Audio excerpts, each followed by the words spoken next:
This past August, Ezra Fry, a young man arrayed in pink hair and a dress, entered East Ridge Elementary in the county in which I live, Hamilton County, as a substitute teacher for the day. The sad young man demanded that the small, confused children call him Miss Fry. Our community held a typical 3-minute, kind of outrage session, but then quickly forgot.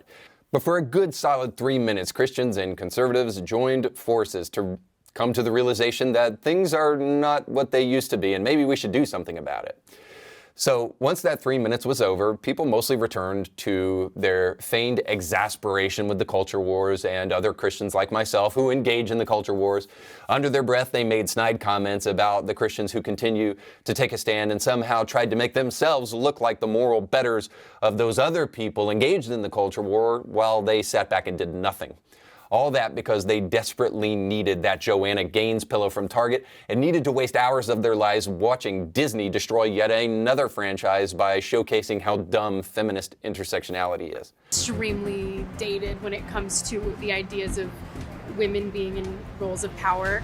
Well, while those anemic Christians were judging the people actually making a difference, Fry and his gay lover, David Acevedo, went on teaching in Hamilton County schools. That's right, they continued to teach as subs and long-term teachers until just last week when both men were arrested for gay prostitution and possession of drugs and possession of illegal firearms. According to a local news report, it says 2 educators with Hamilton County schools are facing misdemeanor drug and prostitution charges following an undercover operation.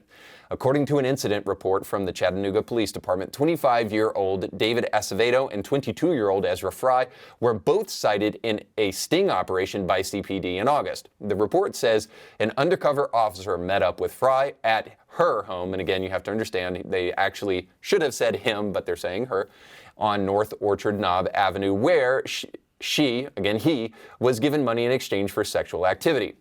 The report says officers entered the home where they found drug paraphernalia, a small amount of marijuana, and a gun. Both Acevedo and Fry were given misdemeanor citations for unlawful drug paraphernalia, prostitution, promoting prostitution, unlawful possession of a firearm, and simple possession. A Hamilton County school spokesperson confirmed that David Acevedo is a special education teacher at Calvin Donaldson Elementary and has been suspended until police finish investigation. He should be fired permanently, but we'll see. Fry is a substitute for Woodmore Elementary, but has not subbed since he was cited. So it might be good now to find the humility to realize that we can learn something from this story about 2 young men becoming gay prostitutes. Something like this. Might we be able to indeed judge a book by its cover? A man with pink hair, piercings in his nose, makeup on his face, and a dress has no business teaching kids? And by the way, if you venture to pull the marginalized identity card and suggest that I'm saying this because the 2 men are gay and I'm a Christian, well, you'd only be partially right. I would say an OnlyFans cyber prostitute or a common street whore would fall under the category of people I don't want educating my children as well. The fact that these 2 gender-confused men were gay is just part of the problem. The truth is, if you, in the privacy of your bedroom, have a sexually perverse lifestyle, it has a way of showing up in what you do on your job, oddly enough. We've allowed people to misuse scripture like, hey, don't cast the first stone and love your neighbor as yourself to mean let mentally insane people teach your kids. I'm sorry, that's not what the Bible was talking about, oddly enough.